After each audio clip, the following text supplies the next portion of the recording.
ہر انسان کسی نہ کسی شے کی تلاش میں سرگرداں ہے۔ کوئی کچھ چاہتا ہے، کوئی کچھ ڈھونڈ رہا ہے۔ انسانوں کے ہجوم میں آرزوؤں کا بھی ہجوم ہے۔ دشمن اور دوست دونوں تلاش میں ہیں۔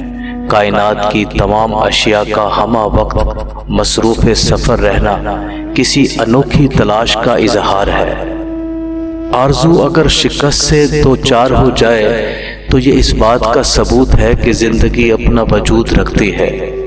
سورج تاریکی کے شکار کو نکلا ہے اور تاریکی سورج کے تعاقب میں ہے۔ دریا کو سمندر کی لگن ہے۔ ہر چیز اپنے اپنے مدار میں اپنی خواہش اور تلاش کے حصار میں ہے۔ تلاش متحرک رکھتی ہے اور حرکت راز ہستی ہے۔ تلاش ہی انسان کی جبلت ہے۔ یہی انسان کی اصلیت اور اس کا خبیر ہے۔ جسے اور کوئی تلاش نہ ہو وہ اپنی تلاش کرتا رہتا ہے۔ وہ جاننا چاہتا ہے کہ وہ کون ہے، وہ کہاں سے آیا ہے، وہ کب سے ہے اور کب تک رہے گا۔ وہ معلوم کرنا چاہتا ہے کہ وہ کون سا جذبہ ہے جو اسے محرومیوں اور ناکامیوں کے باوجود زندہ رہنے پر مجبور کرتا ہے۔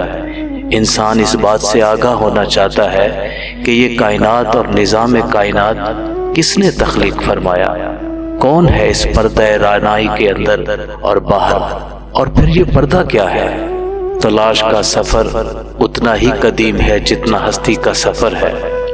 ہر پیدا ہونے والے کے ساتھ اس کی تلاش بھی پیدا ہوتی ہے۔ انسان آگاہ ہو یا بے خبر، وہ ہمیشہ آرزو میں گرفتار ہے۔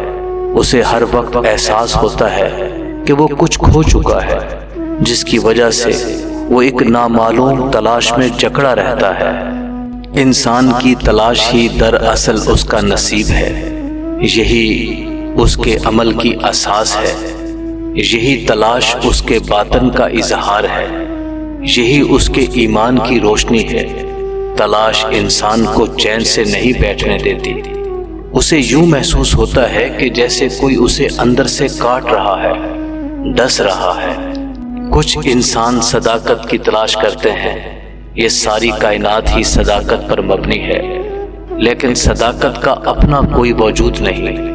صداقت صادق کی بات کو کہتے ہیں۔ تلاش کا یہ مقام بہت عرفہ ہے کہ انسان صداقت کی تلاش کرے۔ چنانچہ انسان کی پہچان کا راز اس کی تلاش میں چھپا ہے۔ کچھ ذہین لوگ عقل سلیم کے ذریعے حقیقت کی تلاش کے سفر پر روانہ ہوتے ہیں۔ ایسے لوگ دنیا کے عبرت قدے میں پھونک پھونک کر قدم رکھتے ہیں۔ وہ تحیر آشنا ہو کر اس حقیقت سے آگاہ ہو جاتے ہیں کہ کوئی نتیجہ بے سبب نہیں ہوتا اور کوئی سبب بغیر نتیجے کے نہیں ہو سکتا۔ کائنات بغیر سبب کے نہیں ہو سکتی۔ عقل والے سبب سے مسبب کا سفر طے کرتے ہیں۔ وہ نعمتوں سے منعم کا نشان معلوم کرتے ہیں۔ وہ سمجھ لیتے ہیں کہ ہر چیز انسان کی سمجھ میں نہیں آ سکتی۔ انسان زندہ ہونے کے باوجود زندگی کو نہیں سمجھ سکتا۔ وہ مرے بغیر موت کو کیسے سمجھ سکتا ہے؟ حقیقت کی تلاش میں انسان صرف چہرہ بن کر نکلے تو حقیقت آنکھ بن کر سامنے آئے گی۔ وہ آنکھ جو اس کے چہرے کی قیمت ہے، وہیں سے پہچان شروع ہو جائے گی۔ اسے ہر چہرے میں اپنا ہی چہرہ نظر آنے لگے گا۔ وحدت الوجود کا یہ مقام بیان میں نہیں آ سکتا۔